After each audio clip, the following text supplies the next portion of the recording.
when you want. Well, Daryl, you seemed rather controlled in that video. Usually, I see you jumping around like crazy. The ceiling was only like 5'3", so I was hard.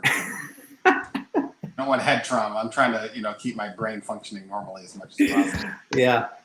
Hello, everybody. So here we are with Bill and William over there on one side. I think we got Daryl in the middle and me, Jughead, over on the left side here, I think, or right side, wherever we are. I don't know how it shows up for them. Like Malcolm in the middle here, so I'm just like the bad kid. Who's my mom? Who's the mom? Yeah, I have. So Daryl, you're at home now.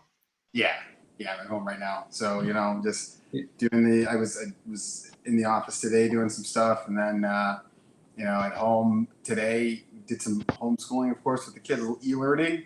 Had technology fail us in the morning, which is awesome, and of course, that's a totally first world problem. I mean, to be quite honest, to have your Wi-Fi a little slow, so you couldn't download a couple of things, and you couldn't maybe make your printer work that well. We got it fixed, and it became like a complete disaster supposedly. But then again, I thought about it for a second and said, this is nowhere near a disaster, so who cares? That's the whole thing. It's like the kids are learning, the kids are fine.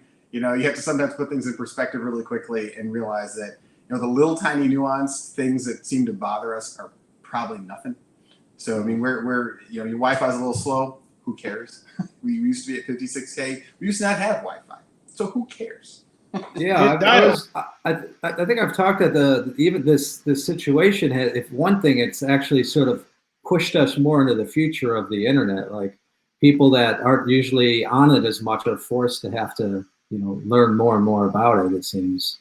But the sad thing about that, if you really think about it, that also shows there's a large digital divide, and there are large areas where individuals don't have access. So that alienates some people a little bit more, which can be problematic. So I mean, it's great that we have this, technological wonders that are out there that allow people to communicate. But then a lot of people are not having their voices heard because they don't have the ability to do that because they're in these dead spots for technology as well. So that's something that is a big concern in some senses. So keeping that in mind, once again, sobering thoughts from Daryl's mouth.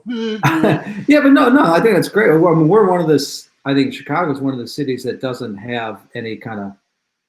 I don't even know how many states have like the free internet. Like I know in California, many places you can just get the internet free. That should be a thing that's more prominent, but I guess that's a political issue that the world is dealing with now.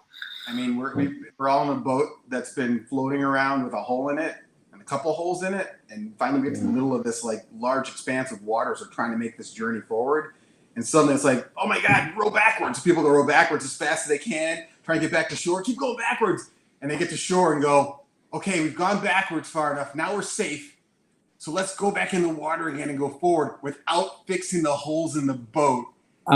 Fix the holes in maybe. Why no? It's a good analogy. Daryl, I'm just going to jump into this because I just noticed you're wearing a usual shirt. So the world has lost seems to be a pretty cool guy. I didn't really know him, but you and Bill and William seem to have known him pretty well. I mean, like you think about Steve, you think about Elgin punk rock, you think about Tricky Dick. We'll climb to the top. We'll think about going back to the day.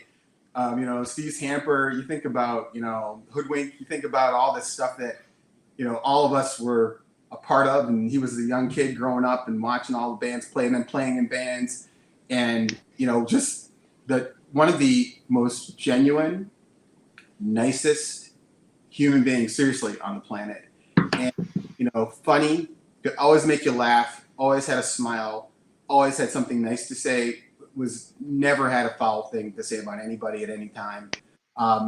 And seriously, the world has become a colder and darker place without him. And it is really tragic and sad to lose people that we all have grown up with, that we all are close to, that we all know, and it is truly a sadder place in the world right now because Steve's not in it.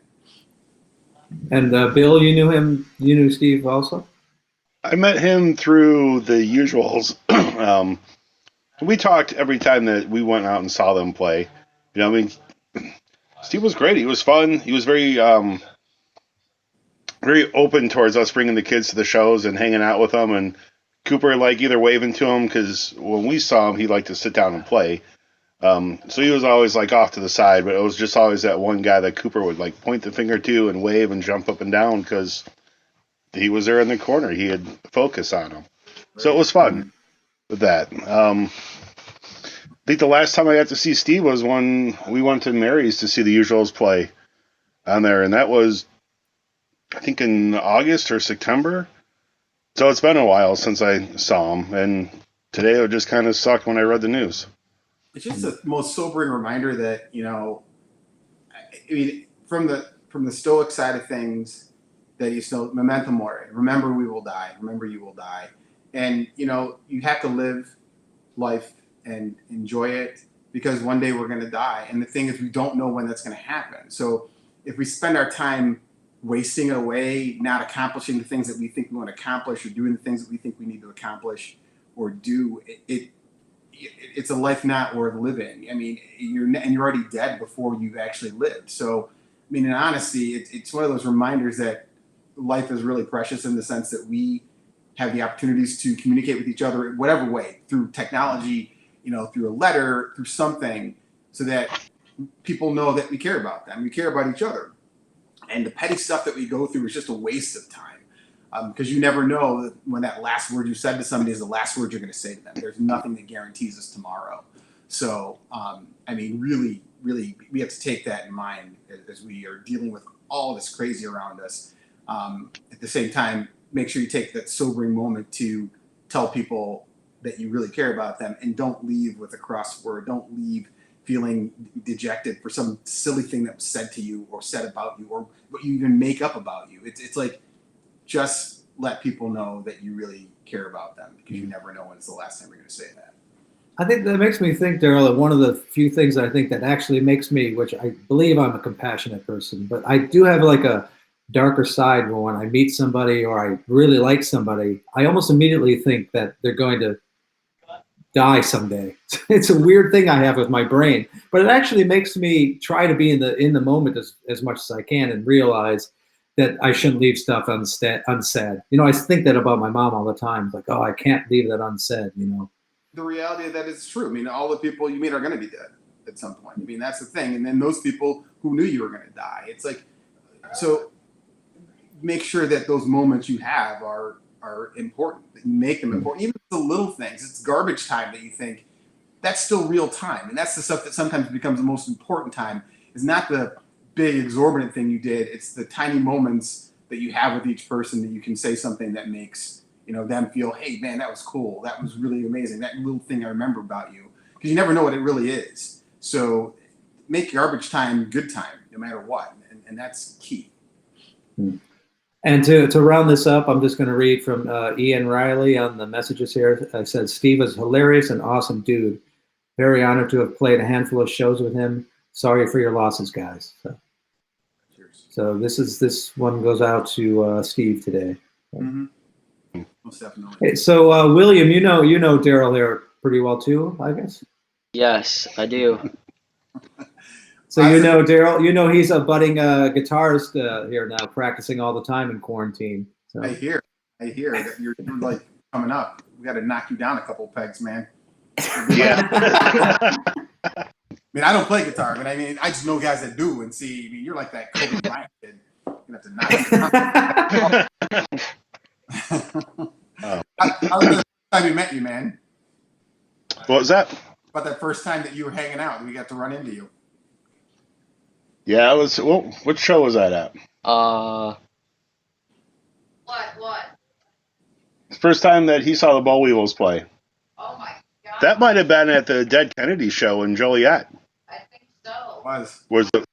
I think that was the first time that he actually got to meet you. Right. It was. It was a good time.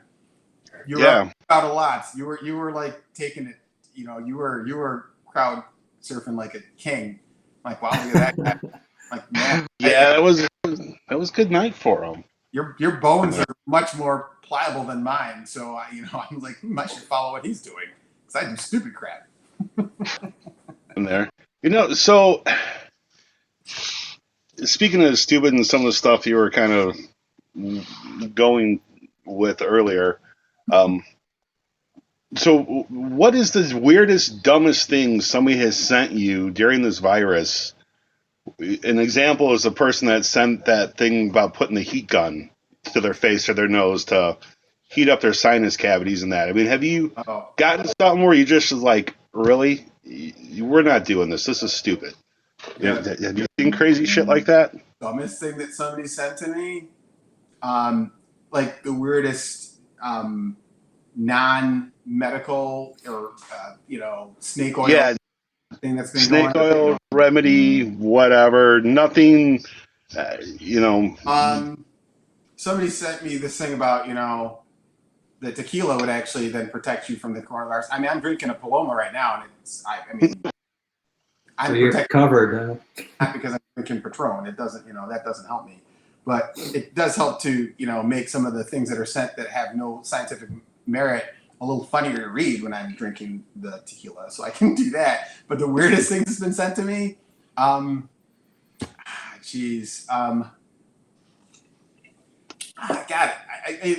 somebody sent me the thing about, the heat and, put in the dryer in the nose. And then somebody mentioned something about, hot water or something. And, I got, what other weird ones? It's the funny thing is there's some weird stuff, but then there's just some dangerous stuff because it's got little bits of information that if you're not savvy enough to really look through it, that it can dupe you into believing a false narrative. So, and it comes from people that have some credibility behind them. So that's the stuff that is really kind of concerning. So, weird stuff is just weird and funny and goofy, but the stuff that's dangerous is the misinformation that can continue to kind of come out of the mouths of people that you think you can trust. And that's kind of problematic. I mean, Paul Silver says, Malort kills everything. It does. Anything. So, I mean, definitely. But after a while, you build up some kind of, I guess, immunity to Malort, I think, to take it down that road. I really hated it in the beginning. The Malort was just bad, and then, my buddies, Angie and Christian were like, hey, they keep giving me Malort. And I'm like, oh man, this is horrible. I would drink it. And then after a while, it's like, oh, that's horrible. It's like drinking, the earth out of a dirty sock that a rat died in. It's like horrible. Mother Nature hates you, and this is what they make out of, things. And then I drank it again because I'm an idiot. And then it's like, oh, that's still bad. But it's like, boy, then you build up a little immunity. I think your mouth is burned enough that your taste buds don't come back, so you can't taste it anymore. Then you build this thick eschar of scar on your mouth that you can then drink it. And it also goes into your esophagus and into your stomach, so it keeps going. So then I drank it again. I'm like, oh, it's still bad, but it's not as bad as it used to be. So I guess maybe by the 8th time I have it, I might actually say, oh, this is a very refined drink. It's still horrible, but I drink it. Okinawa has their, I don't know if you ever tried, they have their horrible. Dennis is saying, it's Shampipple, Dennis. It's not Ripple. It's Shampipple is the drink. Daryl, I was just saying that Okinawa has their, I just tried it, they have their horrible alcohol, which is called a habushu.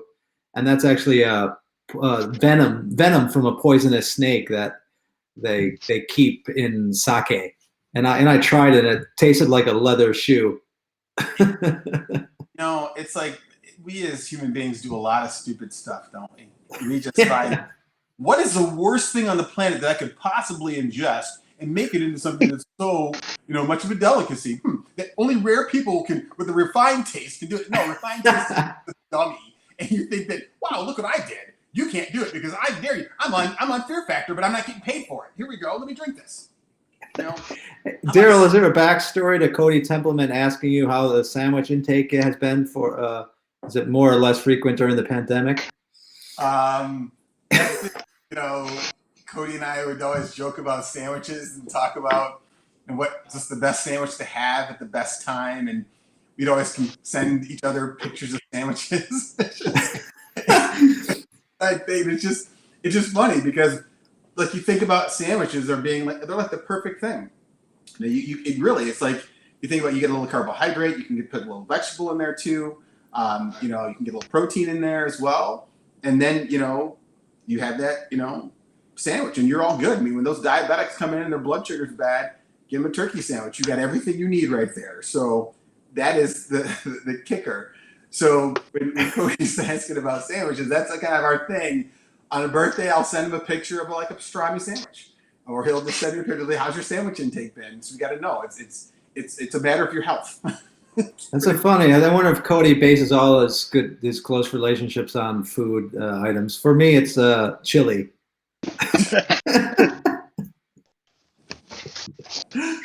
Sandwiches are good. Food is good. Keep it alive. Yeah. So I want to get into, and then we can move on to some band stuff I want to ask you too. But Bill, you had posed this question while we were offline, and I want you to pose it again so Daryl can answer it. Yeah, so like the changes now that you have to make going to work, leaving to work, and term your concerns with bringing everything around. I'm assuming things have changed quite a bit for you now. Oh yeah, I mean, it used to be, you get up, you go to work, you see your patients, you go home, and you're all good. Now it's, you have to go through so many levels of, I mean, this is joking, of hazmat, protection to get yourself in and get screened. You can't just walk into work. You have to be screened before you go in to make sure you don't have any symptoms or had any exposures. Make sure you don't have a fever before you go in. Everybody's masked, of course, which is the thing. It keeps ourselves protected. We have protocols in place to make sure that we all stay safe. But I mean, because of our continuous risk of exposure, and because, formites can take these things home. I mean, hell, I have a formite in my hair, for Christ's sake. I come home. I usually either bring a change of clothes to work and change in the end. And even then, when I come home, I strip all those clothes off with my clothes, and then I, take those off and put them directly into, the wash on hot wash and go directly to shower. I don't even come in and touch anything in the house or touch my family.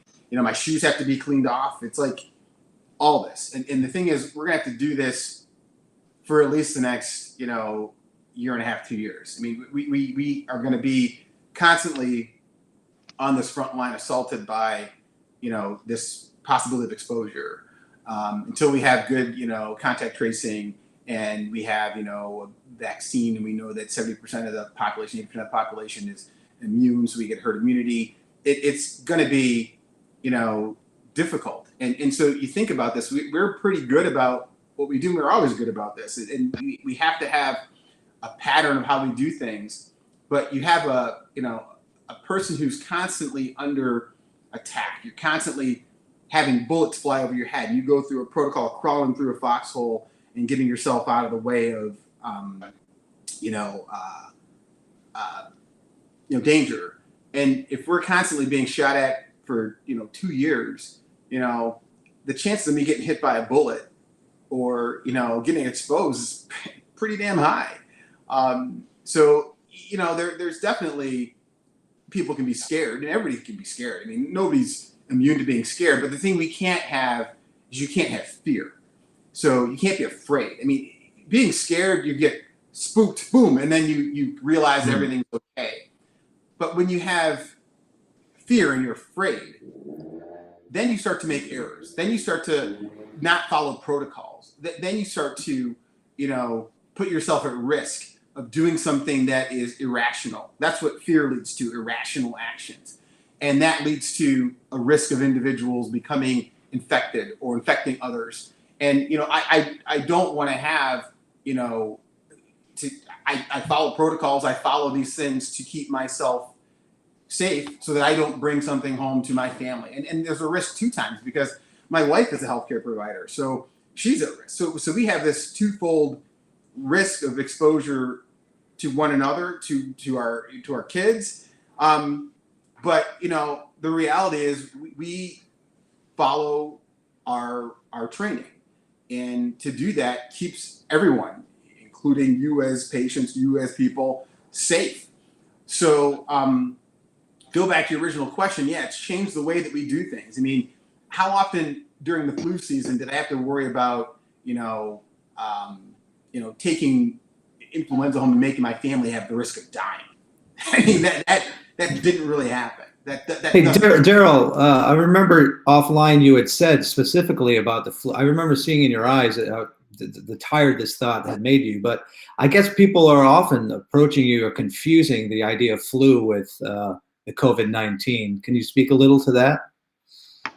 I mean, during a flu season, we'll get the occasional patient that will get really sick and die.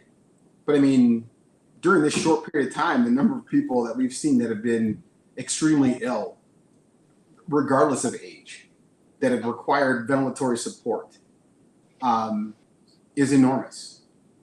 So very different. I mean, it's not that I'm going into a shift during flu season, though maybe we should, wear more PPE during flu season. And then one thing that might come out of this all, since we are washing our hands better, since all lay people are washing their hands better, doing better, social distancing, maybe we'll have the next flu season will be very mild because individuals won't continue to perpetuate and expose individuals to the disease process. I'm hoping that comes out of this. But I mean, it's not that, we know flu season can be bad and we get a lot of people coming in that are sick, but I can usually, they're usually going to be okay. But when you get these folks that come in who are, these happy hypoxic patients, they're desaturating, they're sitting there, these young people that have no other concomitant medical conditions, and they're saturating at, 70% coming in. And you're like, whoa, they have this, atypical pneumonia. And you're like, whoa, that ain't flu. That's not the way that works. So, I mean, people that want to, downplay it because they're not in the, the thick of it, excuse my language, they can fuck off. Excuse my language. So, come hang out and, come do what we have to do every day.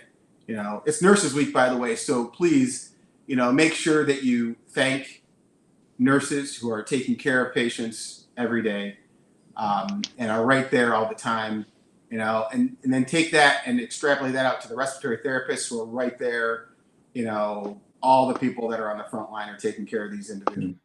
But, happy Nurses Week to all the nurses out there because, they are a tremendous part of the workforce. They're taking care of these people and doing so well. I know, Daryl, before I ask this last question about this, I know you wanted to, you're careful about wanting to state that your opinions are not the word from the hospital that you work at. So if you want to say more about that, you can. But my question, I think, slightly related to that is, I'm constantly befuddled by the people that don't understand this difference that maybe you can explain even further that how long you could have this without even it showing symptoms. That is a big problem with people not taking it seriously. So, I mean, really, if you look at it, I mean, if somebody gets exposed and they might not show symptomology until about day 5 of their, time they've been exposed. So you think about these days they've actually been ill and they've been able to spread the illness to other individuals without them knowing is the key. So, it's that. And usually when individuals start to get really, really sick, it's usually by about day 7 to 10 in that range where they start to kind of tip over the edge, where they're kind of hovering, and then suddenly they start to develop episodes of, poor oxygen exchange. They become hypoxic. And so these individuals can be exposed and transmitting illness to other individuals, being semi-symptomatic or asymptomatic for at least 5 days, and then can get really, really sick after that.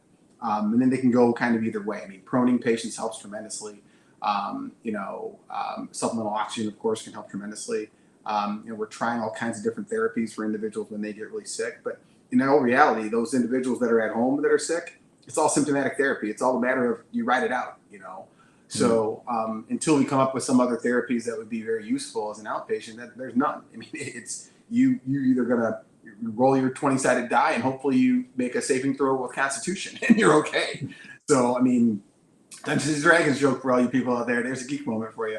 So it's that kind of thing that, you you're running, you're plotting against this invisible enemy that can make individuals get sick really quick. Yet in the beginning, they may not be symptomatic. So the risk of them spreading the disease to other people is real. And, yeah, most people will get it and they may not get that sick, but it's that risk you take as you spread this to 2.5 to 3 people. That's the virulence of this versus influenza, which is like spreading to 1 to 1.5 people.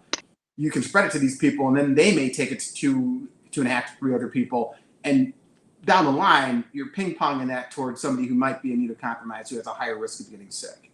So it's having a little bit of, we as individuals and not, we as a group and not individual people saying, screw you, I'm going to do my thing. It's like your thing may infringe upon somebody else doing their thing. Just because you're healthy doesn't mean that, 3 people down the line are going to be healthy. So you got to think about that.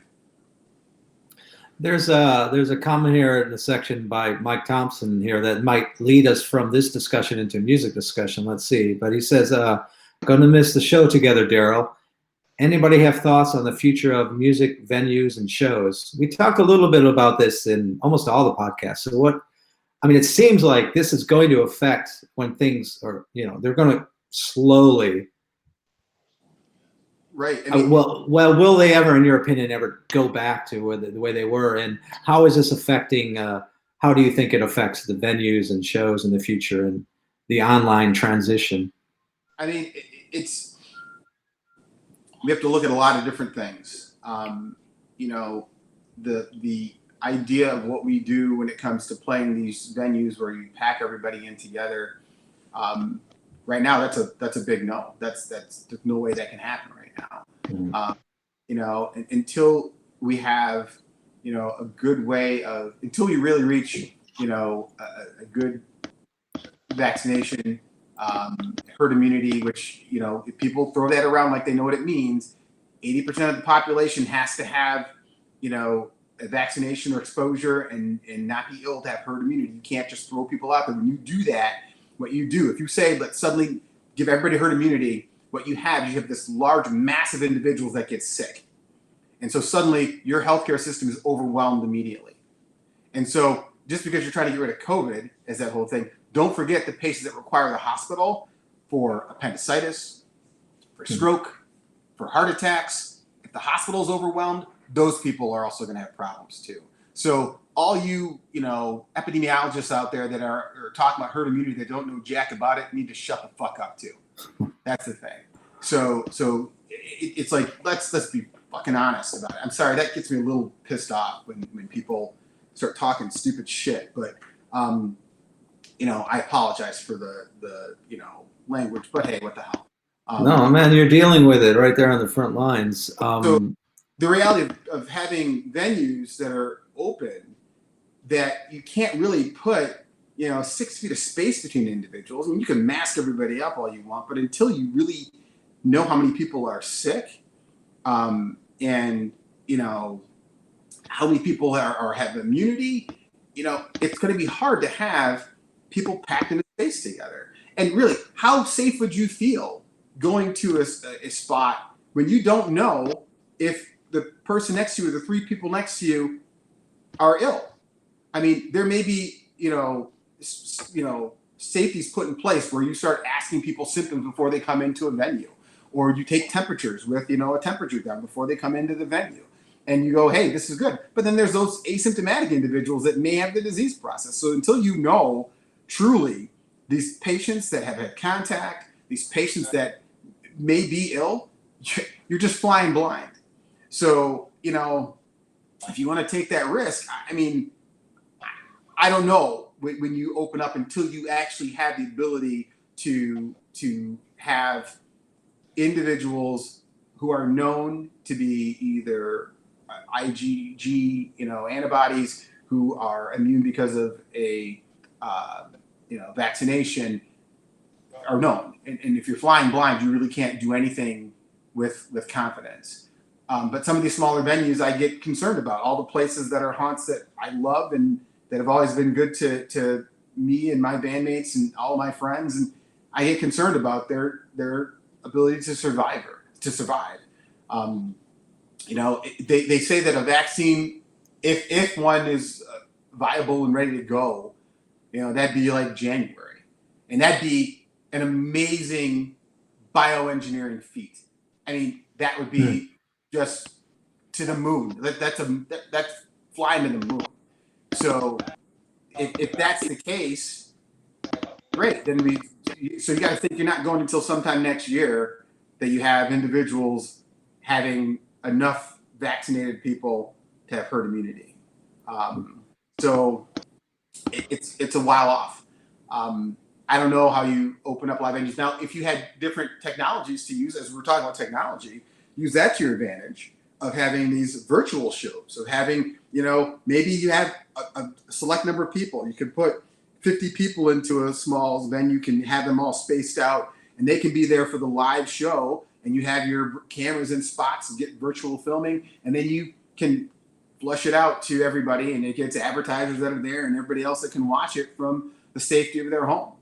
Yeah, I know there are a couple of venues that I know that are doing, like the Hideout was doing that with my friend John Szymanski. Actually has a show that, but I think some of the major problems with that is a lot of these smaller venues, their money is in like the alcohol or, you know, the bar part of it. So that used to help support like bands that couldn't, you know, weren't big enough to actually have a show of their own. The bar would just be like, well, we'll make money back on the, you know, the alcohol. Right, so you get the 50 people in who are drinking. You get a bunch of drinkers that we all know that you get in there and you're drinking, and also then your viewing fee, you know, goes directly into the band, and then you get alcohol or whatever advertisers you want to also show up and say, hey, you know, if you watch the Bollweevils play at Liars, you can, of course, click on buying some Malort. And when you buy Malort, proceeds of this goes to the bar, and we sell it to you, and we bring it to you, and you can get drunk in the confines of your home, drinking, you know, dirty sock water. You know, it's like that's what you can do. That's funny. Ian Riley says here, a show at Liars Club will be impossible. The walls aren't even 6 feet apart. That's funny because he had said that right before you even said Liars Club, so it was already on his mind. Listen, if you go to Liars Club, you're immune to all diseases, so that's the whole thing. Where's my Liars? There we go. You're immune to all diseases. So, I'm sure we in the half hour we might touch on that stuff again, but I'll once again say in the comments if you have some specific questions that are bothering you that you want to hear Daryl talk about, just put them in and I'll try to keep track of that. But let's try to move a little into music. William, do you have any musical questions for Daryl here? What's your biggest influence in music? Biggest influence in music? Yes. So I guess a couple of different punk bands have been, you know, my kind of foray into punk. And like I've said in a bunch of other interviews before, like the first punk bands I ever heard, it got me like, oh, I was there, was listening to the Germs, the Adolescents, and the Angry Samoans. And so, you know, they're like the what got me into punk rock. I mean, listening to, you know, Darby Crash just growling at individuals, yes, Planko, I do like Duran Duran. There's nothing wrong with Duran Duran, by the way. I do too. Listening to the Adolescents, and then listening to the Angry Samoans being one of my favorite bands. That was what got me into punk. But then, you know, my manner of like finding then other bands, I would listen to more SST bands, and, you know, start listening to Blast and, you know, the Black Flag, and listen to the Descendants. And when I heard the Descendants, I'm like, man, these guys are amazing. So the Descendants were one of my big influences, as well as then, you know, listening to bands that came out of the Midwest and then hearing Naked Raygun. And that kind of gave me the whole, hey, this is what, if I could meet those guys, that'd be great. But then singing in a band and opening up for them was kind of even more amazing. And so that's kind of what gave me the influences, bands like that, and just the energy of punk in itself, So my influences, and of course Bad Religion too, being one of my favorite bands. So my influence in punk come from listening to the Descendants and Bad Religion, and Naked Raygun. That kind of made me into the stupid idiot that's up here right now. And a lot of it too. I liked the Descendants and then Bad Religion and those guys because also when you talk about the individuals in those bands, those guys are pursuing higher education, which I was doing as well, which made me think that you can be a punk, but you don't got to be a stupid punk. You can do whatever the hell you want, and you can still do that. And that really was like, these guys are my idols because they did it. Why can't I do it? I think that's one of the cool things about our generation of punk, that I think it was probably always there through punk, but it really seemed to come to light in our generation that it was okay to be like a astrophysicist or a teacher or a doctor and be a punk. It seemed like it was verboten beforehand, whereas probably in the real world, all the earlier punks were doing stuff like that simultaneously too, And I think a lot of it too, it comes out of the discussions you can have, and you can have these, all music I think is a language, and I mean it's basically people communicating ideas to people and trying to find ways to do it in a subtle kind of way to talk about breakups, or talk about the way the government bothers you, or talk about all these things, and it's all those things that we as human beings have these different ways of communicating with each other, and sometimes using big words is cool, but other times it's easy just to yell out profanity and use it in the time too. So it's just finding those kind of nuanced ways to communicate an idea, and I think all people are have the ability to be smart and engaging all this stuff. But I think it's really great when you find like some lyrics that really delve into, boy, when you're a 18-year-old or even younger, and you're going like, I gotta look this up, figure out what this is all about. And then you like, wow, this is really, really cool. And then you jump into a whole other thing of science that you're learning about.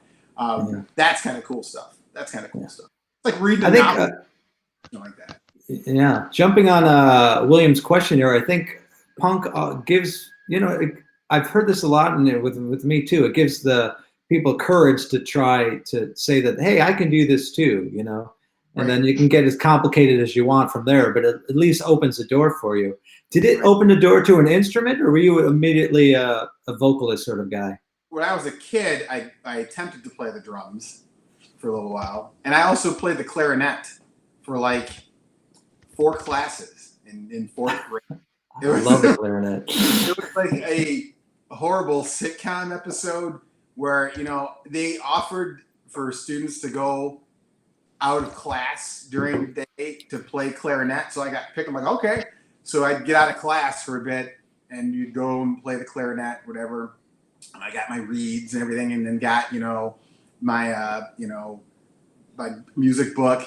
And you're supposed to practice. I didn't realize you're supposed to. I'm not like Allen Iverson with that practice. I'm going to practice, Allen Iverson, the whole thing. So I had we were supposed to play the Old Gray Mare at one point. I never practiced at all. And I'm like, I did play the first couple notes, and that was cool for the first 3 classes. And then by the 4th class, you're supposed to play the song. And I remember being brought down there, like, okay, everybody, let's play the song. And they go, Wilson, would you play? And I'm like, and they look at me and they're like, you can go back to class now. Clarinet done. So at that point on, I'm like, I'm not playing any instruments. I mean, the drums was kind of a thing. I had the practice pad, but didn't play. And my whole thing was I thought my parents couldn't afford the drum set. So I was like, no way, I'm not going to play an instrument. It's going to cost too much. And because my mom and dad were like doing something with pennies. They were saying, we got all these pennies we can't do this, blah, blah, blah. And I'm like, well, crap, that drum set's going to cost too much money. I'm going to break my parents' bank. And so I quit playing drums. Now, this is a kid who doesn't really know that wasn't the economics of it all. I probably didn't want to play the drums really that much, so it was kind of my out. So I didn't play the drums. So no, instruments for me are my voice is the instrument. It's like this is the instrument. My instrument of destruction. Leads right into my. Bill, you got something there? No, I was going to say that actually led up until your question that we were talking about earlier. Yeah, it did perfectly. Well, like we've set this up in advance. But one of the questions I often try to ask people that are vocalists in punk rock is that being a singer, you've been to venues that have like shitty monitors or bad speaker systems, and you have to deal with losing your voice. Have you gained a system over the years to help deal with that on tour or from show to show? I remember every show I played in a punk rock band. That's about it, right?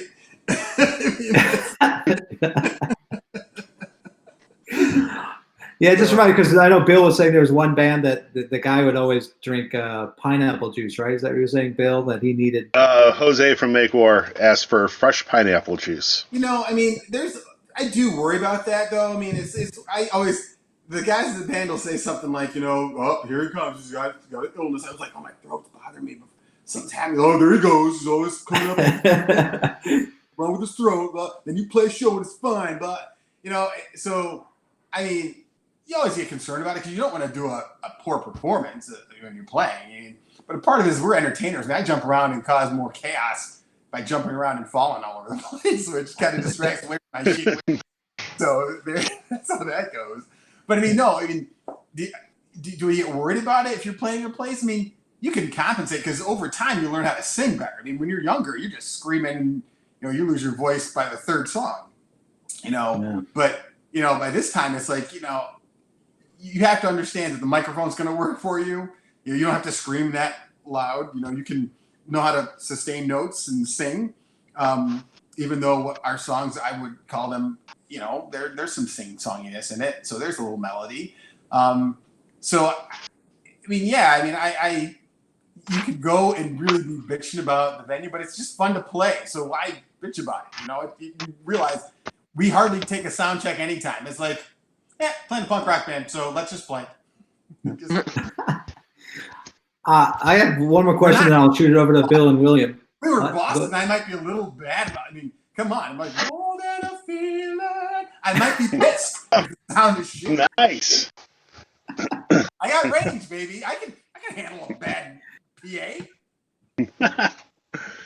Daryl, this is a complicated question I'm just making up in the moment, but just from my conversations with you, I know that you're a pretty smart guy, and you're able to. You also just can go off on tangents, but you always seem to catch yourself, which a lot of people can't. That sort of are able to talk as much as you. Are you trying to say I have mental problems, sir? No, we're punks. We all do. Right, we do. That's why we are doing this whole No, thing. my weird question is what came, you do seem like because I remember in our last conversation, you were able to bring things back from the beginning of the conversation, like an hour and a half later. So you actually have a good memory behind this, the rambling nature. What do you think has come first? Did you have to have like a good memory in schooling for medical school, I would imagine? And so can you just talk a little bit about your memory and your rambling nature? Yeah, I mean, so when you put it that way, no, I can't. I can't say anything about it. Jerk. Jerk. So, okay, so, no, the funny thing is, you're such a jerk. I swear to God, you're going to pay for this. It's like But I'm really curious, and I bet no one asks you that. So no, so it is memory. You have to have this whole thing of memory, recall of things. And I'll tell you, I can recall a whole bunch of obscure little facts about things. My brother and I can do this, where we'll just recall the stupidest fact about a cartoon from 1975 about something, and it's kind of those things you have to kind of one up the person in the conversation, so you have to be faster on the draw than the other person. My brother and I would do this. My mom would make us debate about things and just would watch the fireworks and throw a topic out and we just battle about it. So I think that's the whole thing of being able to debate with individuals, to have this whole thing of where you're doing this whole long thing and you bring back to the reason of, and this is why, You know, the Flintstones were better than the Jetsons, and you had this whole thing where you argue about that. So I think that, you know, memory had to come out of this first with anything. Like, you know, with any studies, I had to have the good memory about stuff. And, you know, one of those weird things, I can recall lyrics of songs for no apparent reason about the most obscure thing, you know. So yeah, and I think a part of it is trying to be, you know, entertaining and funny, because if you aren't laughing about something, you're going to be crying about it. So sometimes you have to find the most, you know, obscure little part of the conversation and bring that tangent out and show how it all connects in the end and bring people back. So, I mean, I'm no comedian because I'm not that funny. And I know those guys are professionals, because I know, like, friends of mine who are comedians will be like, yeah, no, you can't do that. You can't do 5 minutes on stage. But I mean, think about all of us on stage who are in bands that you get hecklers, you get stuff. You got to be pretty quick to, like, redirect and keep control of the situation.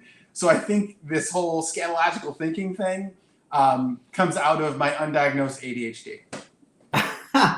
but the element there, to be serious with that, is that I think what stand-up comedians have and what good stage personas have is this, what I'm talking about. Not only the ability to rant about anything, but this being able to recall stuff that was said earlier. Like, good musicians on stage or frontmen also do that too. And it really impresses the audience when people can recall things and bring them back. Well, part of this too has to do with present. The real deal in this is truly with medicine as well. To, you know, take a patient's history, and you have to be able to listen to what the patient's saying to you. You have to remember certain cues that they've given you out of the history that are super important and come back to those things. So it is actually a tool that you use every day. I use it every day because I have to do this with getting patient histories. And then sometimes I have to get multiple patient histories and then recall those things and then dictate the charts of each of those patients. So yes, it has to do with memory of things and recall of things, and recall of details and facts that are super important. And I think if most people worked on that, we'd have a lot less, a lot less issues when it comes to understanding what is true and what is not true. If people could really hear the details of things instead of actually taking those things and then superficially making them into something else, so they don't have to really think about it, take like a couple milliseconds to just think and use the power of your brain to figure out what's true, what's not true, what's right, something else you need to investigate a little bit more and ask questions. But people accept so much stuff without asking a question, they get into so much trouble. And it takes milliseconds to do it. And people just don't do it at all.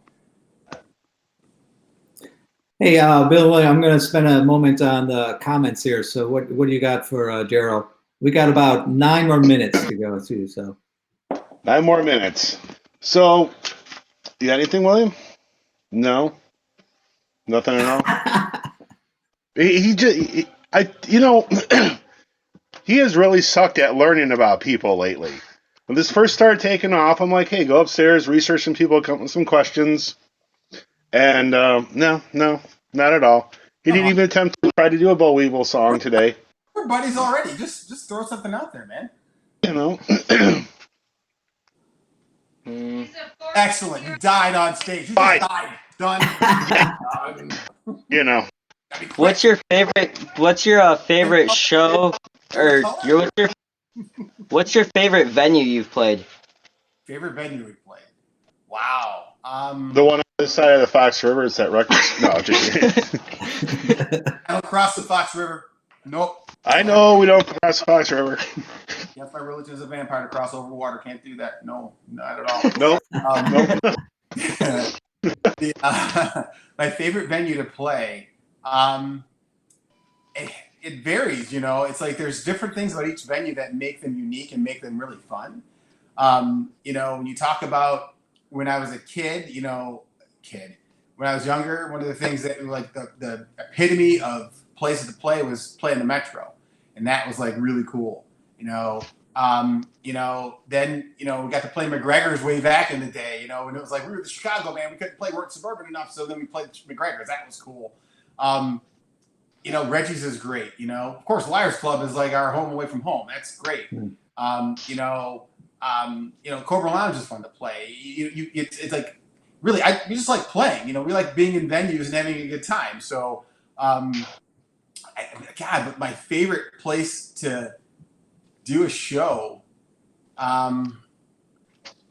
That's hard. I don't. It's like trying to pick one of your children. I can't do Sophie's Choice on this. That's a problem. Fair enough. Which one is the one I want to get out of the will? Which one has slighted me recently? Let's think. None of them have. So I mean, I just like to play live, and the sad thing is, a lot of these places we can't do this right now, and to figure out how we do it is, the big question mark up there. I remember CJ's Basement was one of the funnest places to play right back in the day. That was some of my basement shows are some of my favorite shows that I would say too. They're just you never expect they're going to be great, and the intimacy of them is amazing when it works right. And then playing out of town in places. I mean, God, when you play out of town, you play like Smalls, you play places in all over California. You play places in the East Coast. I mean, all these venues are just cool. And then sometimes they play a place that's a makeshift venue and it's cool. I don't know. I need more places to play. I mean, when places open up, give us more places to play so I can start really tailor it down to what the best place is. Show me your best, people. Bring us out. Actually, to wrap this up, everybody, that means you got to bug Daryl to come play the record store. What's some advertising in for Sirens? And green M&M's pineapple juice. And Malort. Green M&M's pineapple juice. And Malort. I'll get Planker to do Girls on Film on stage as an opener. See them walking hand in hand across the bridge at midnight. Yep. Hey, I got one serious question, and then we'll. That version video, woo, man. Bad. Girls on film. Girls on film. I often talk about guilty pleasures, and I don't believe in guilty pleasures because I'm like something if you like it. And "Hungry Like a Wolf" is one of my all-time favorites songs, even by Duran Duran. I just love that song. Save a Prayer, Save a Prayer, and also The Chauffeur. Yeah, that's the jam. Chauffeur right there. How dare you? Wow. Yep. Out on the top plains, the lights are moving, all looking for a new place to drive. That's the jam right there. The Chauffeur. Who also was unironically big fans of Duran Duran was Promise Ring. The bass player he said he stole a lot of his bass lines from Duran Duran. Yeah, I mean they were good, man. They were the jam back in the day. Yeah, and still are. They still are. They're still played in this house. So yeah. Hey William, I want to throw this out there, but I sadly have to go right at the end of the hour this time. But William, I know, and Daryl has to deal with this because he has children too that are now all of a sudden forced to learn online or at home schooling. Do you feel like your generation, William, has sort of set you up to accept this easier than like someone like our age, my age, or your dad's age would have been able to deal with? I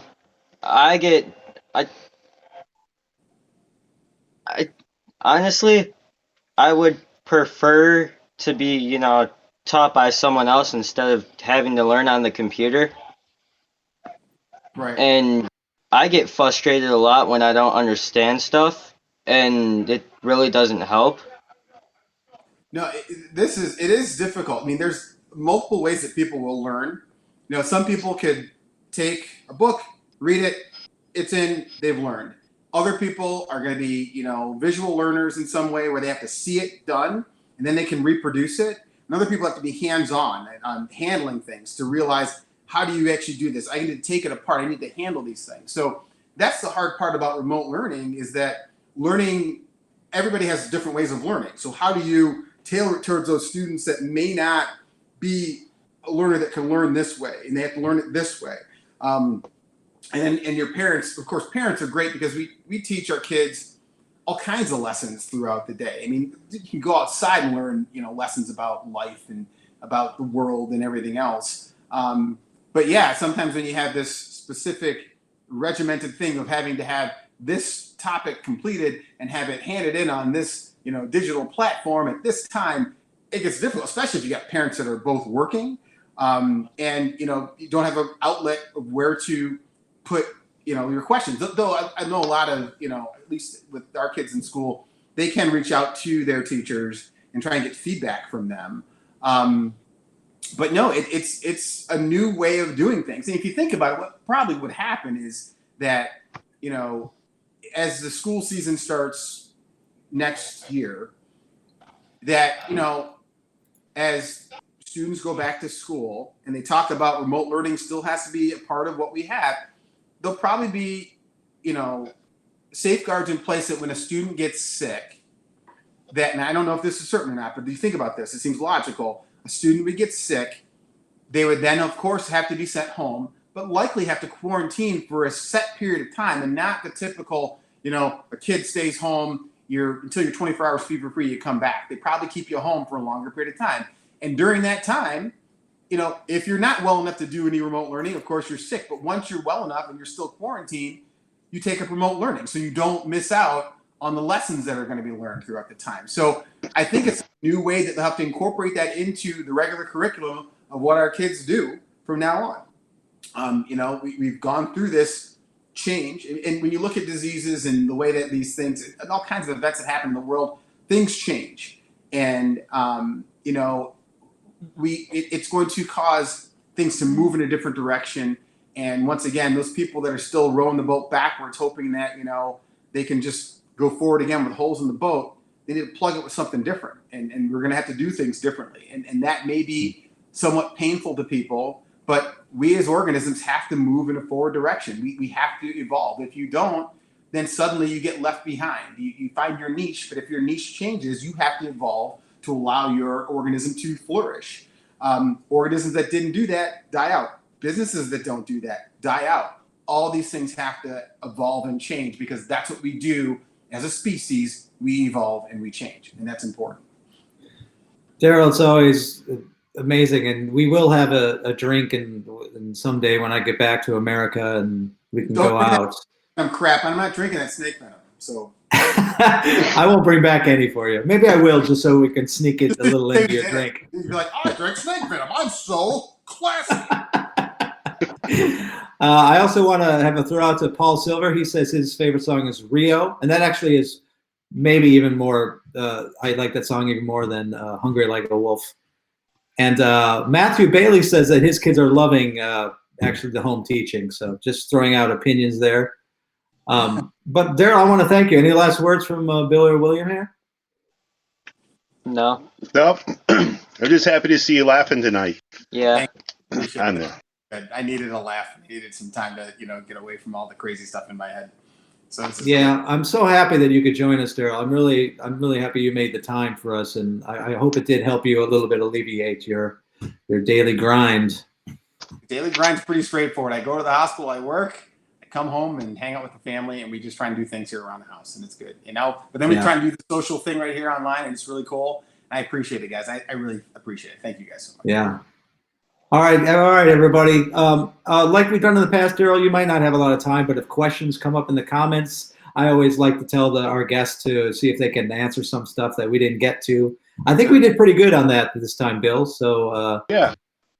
But I always like to keep that sort of chain of comments alive for a little while. So thank you, everybody. One thing, make sure you guys stay healthy, stay happy, stay sane, because it's a hard thing out there. So remember, we're all in this together. So let's stay cool together. So cheers to everybody. Cheers. Love you, Daryl. Thanks very much. Hey, guys. I got my strong zero here for my morning breakfast. All right, everybody. Drink safely at home.